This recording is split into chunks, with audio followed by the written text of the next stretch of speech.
Fatih Bouaroua, au départ, lorsqu'on essayait d'expliquer ce qui s'est passé dans l'immeuble de la rue d'Aubagne, il y a eu des mots tout à fait calomnieux qui ont été employés. On a dit que c'était des squatteurs qui occupaient cet endroit, alors que c'était des habitants qui payaient leur loyer. Et je sais que très souvent, il y a un combat que vous faites, vous refusez la stigmatisation du pauvre. Ça en était le cas. Expliquez-nous, quel est le sens de ce combat? Le problème qui se pose, c'est que on considère souvent que les gens sont des squatteurs parce qu'ils ne sont pas propriétaires. Parce que le rapport à la propriété, le rapport au patrimoine, le rapport à la richesse et à l'argent est l'élément principal du rapport locatif. Juste pour revenir, le logement, c'est 3 choses. C'est du patrimoine, c'est de la richesse, comme les gens qui ont de l'or. Et certains deviennent fous avec leurs immeubles. C'est aussi un élément de commerce. C'est une marchandise qu'on loue, qu'on vend. Et le troisième, c'est un toit, c'est un foyer. C'est cette troisième partie qui gêne les 2 autres. Et c'est pour ça que le marché locatif, même quand le foncier, c'est-à-dire le patrimoine, la valeur baisse, les loyers peuvent augmenter.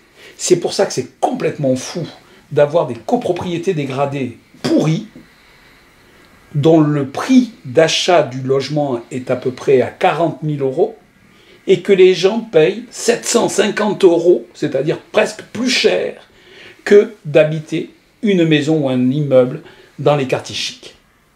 Et donc on a bien cette distinction. Et les traiter les pauvres de squatteurs, c'est parce que la trouille qu'ils ne puissent pas payer est un élément qui fait en sorte de suspecter chaque fois la personne d'être dans le vol, d'être dans le fait de ne pas pouvoir payer, de ne pas être, comme on peut dire, honnête. Je crois que dans l'histoire, on voit bien cette question qui est liée à l'habitat et au logement, depuis pratiquement que le système locatif existe, on essaye de soumettre le logement au marché. Et que pour nous, il faut se battre pour que ce soit un droit, au même titre que le droit à l'air, le droit à vivre. Et c'est cette question qui pose encore problème. On sait qu'à la sortie de la guerre, en 1945, on a eu une pénurie, puisque tous les immeubles se sont écroulés. Et que les gens ne savaient pas où dormir, même s'ils avaient du travail, même s'ils pouvaient payer un loyer.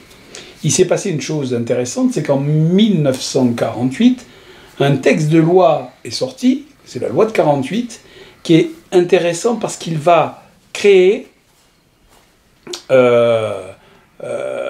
l'idée que le loyer, le logement, a une valeur réelle et pas une valeur fictive et pas une valeur de marché. C'est la surface corrigée qu'on va inventer, qui sert encore aujourd'hui pour calculer les loyers du logement social. Donc voilà un petit peu l'idée, c'est qu'il faut revenir au fait que le logement est un droit, que le logement ne peut pas être un produit spéculatif. Il faut se battre contre cette idée. La deuxième idée, c'est qu'il ne faut pas qu'il soit même une marchandise qu'on marchande, mais il faut qu'il devienne un bien de première nécessité qui soit garanti. Donc ça, c'est dans toutes les batailles, qu'elles soient les batailles sur le logement insalubre, sur le logement HLM, ou la question des copropriétés, c'est extrêmement important. La question des copropriétés est un tout petit peu plus complexe, c'est qu'elle soumet les personnes qui ont besoin de se loger au fait d'être à crédit et d'être propriétaires en même temps que de bénéficier de leurs droits d'habitat. Et là, c'est très compliqué. Ça renvoie à l'idée de Napoléon III, excusez-moi de partir sur d'autres choses, Napoléon III qui, ayant peur des révolutionnaires et de la Révolution, est le premier à avoir lancé des opérations d'accession sociale à la propriété. Les gens ne le savent pas, mais c'est lui le premier. Il a dit il faut, pour éviter toute révolution, qu'une toute petite partie du patrimoine puisse être entre les mains de ceux qui veulent abattre l'État. Et ça, à Paris, il y a une cité Napoléon. Et c'est une vieille copropriété qui date de cette époque-là.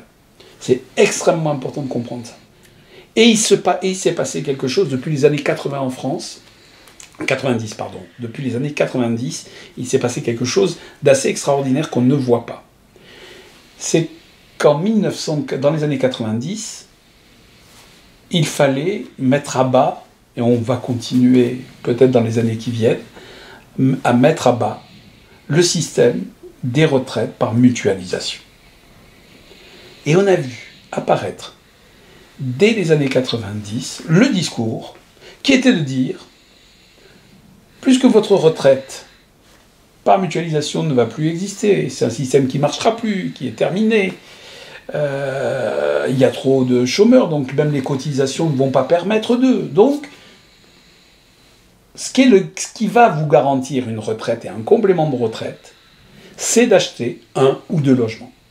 Les premiers à avoir acheté, c'est les petits artisans, c'est les petits commerçants, Et aujourd'hui, tous ceux qui veulent se faire une retraite, dès que quelqu'un a un petit peu d'argent, il se dit « Ah, je vais préparer ma retraite, j'achète un logement pour le mettre en location. » Et depuis les années 2000, 2005, on peut compter aujourd'hui une moyenne de 2 logements par propriétaire. Ce qui est peu en réalité.